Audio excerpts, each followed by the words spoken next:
Hello, everyone. Welcome to the show. In this edition of Hot Topics in Sales, I'm very excited to be joined today by Alex Buckles, who is the CEO at Forecastable. How are you doing today, Alex? Doing excellent. How about yourself, Andy? Doing really well, thank you. I'm going to brag on Alex for a minute.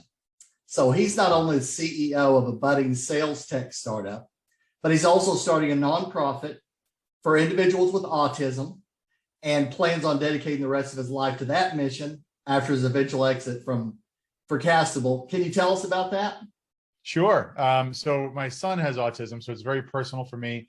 And one of my biggest fears as a parent is that, I get hit by a bus and there's nobody there to take care of my son and make sure that he lives, a completely fulfilled life that's, financially independent, right? And so one cool thing about individuals with autism, they tend to have a special abilities. Like in his case, he can memorize entire movie scripts, character for character, word for word, gesture for gesture, can tell you what year the movie was made and its runtime, like things like that. And so, for me, it's all about, in the purpose of our organization, Pathways for Autism, is all about assessing what skills, they're exceptional at early on in life, mapping those to roles in the future. Where do those skills fit, for specific roles in the workforce, and then putting them on the right path towards being able to fulfill those roles just like anybody else at a full wage. And so that's what we're focused on.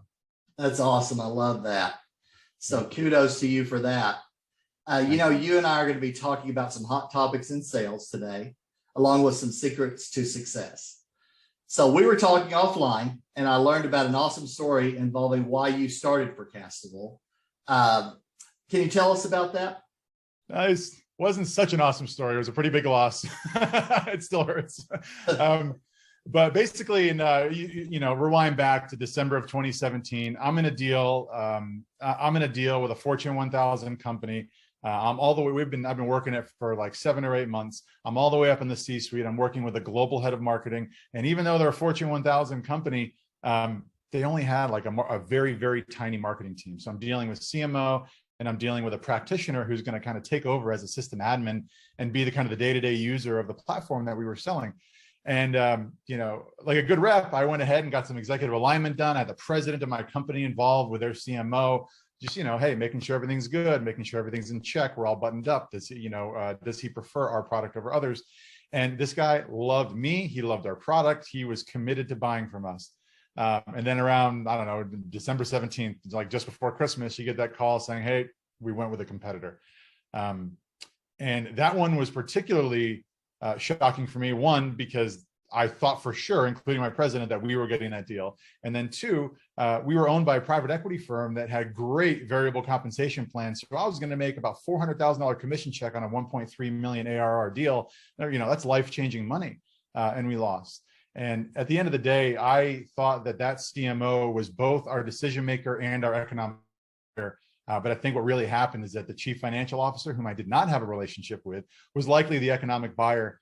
And because I didn't build a relationship with that person, I think we lost the deal. And so that very next month, I was like, you know what? I never want to lose a deal like that again. There has to be a better way to plan so you have complete visibility at all times and everything that's happening in your deal. And so in January of 2018, we started building, and here we are 3.5 years later. Very, very interesting story, and also a really good reason to start something like this. So we all know things have changed since COVID-19, and companies have had to make major adjustments. In terms of business, what would you say are some of the key challenges facing business development executives today? I would start out with, there's a couple of different things. So one, frontline sales management is a massive challenge. So in general, every single salesperson, I think frontline sales managers, have like the hardest job on the planet. They've got to go and hire the 6 to 8 hard charging type A personalities that each come with their own unique experiences, ways of selling, processes, methodologies, all of that good stuff. And they've got to get them all kind of marching to the same beat. So they're selling the way they need to sell here at this company, which may be different than where they sold in the past. And the frontline manager has to go do all of that. And heck, that frontline manager could have just gotten promoted like 2 weeks ago. So now not only does he have to go learn how to be a manager, but he's got to teach all of these other people.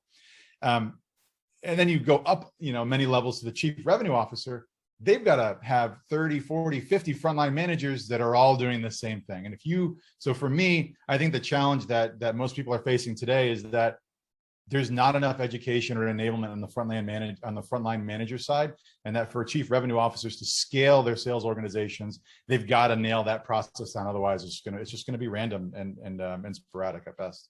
Right, absolutely.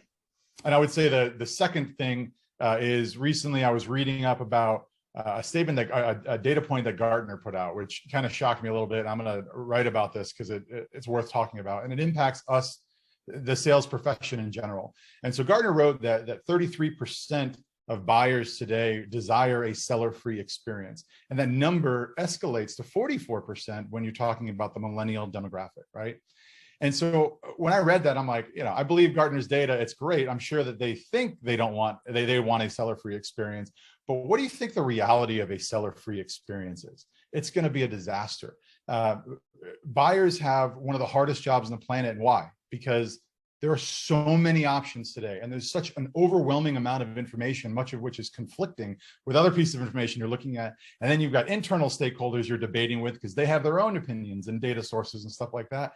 And so being a buyer is really hard. And in those tough scenarios, a true sales professional will be there to guide you and give you education on their space in the competition. And yes, there are sales professionals that just hard sell and hustle and make a bad name for the rest of us. But those true sales professionals are there to add value. And I can't imagine a world with a seller-free experience. It'd be awful. Yeah, absolutely. There's a lot of differentiation that needs to happen, and you got to lead with value. Yes. Unfortunately, sometimes I get approached hard charging sales rep right out of the gate tries to connect with me with a pitch that I can do XYZ for you.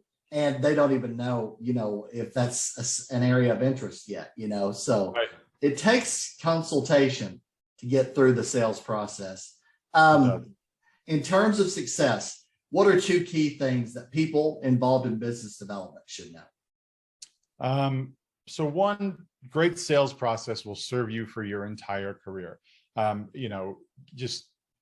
Process is different from methodology, right? And the way that you sell, to B2B complex sales doesn't really change. Like, you've got a bunch of people that you need to convince that your solution is the right solution, and you've got to, give them as much data as possible so they make that objective decision.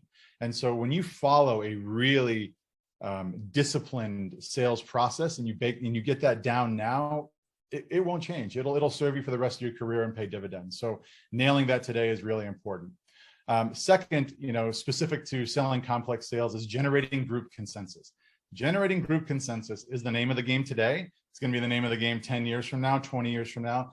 At the end of the day, large organizations will never make decisions, or one person will never make a decision for a large organization. It will always be about generating group consensus.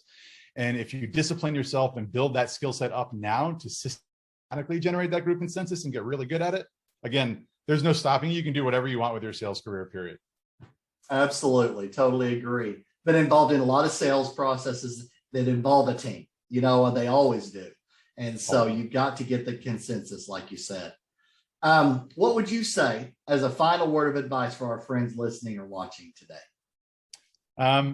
I would say that, whether you want to, sales can take you anywhere in your career, basically, and just know that. And for me, it was all about sitting down and deciding, what do I want to accomplish with my life, right? And decide what outcome you want with your sales career.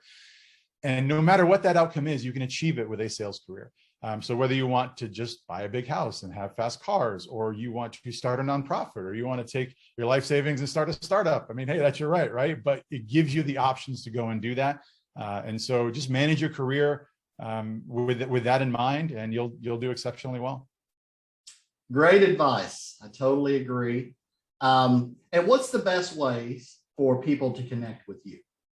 I would say on my LinkedIn profile. So that's mostly where I communicate with people. So you can follow me or connect with me on LinkedIn.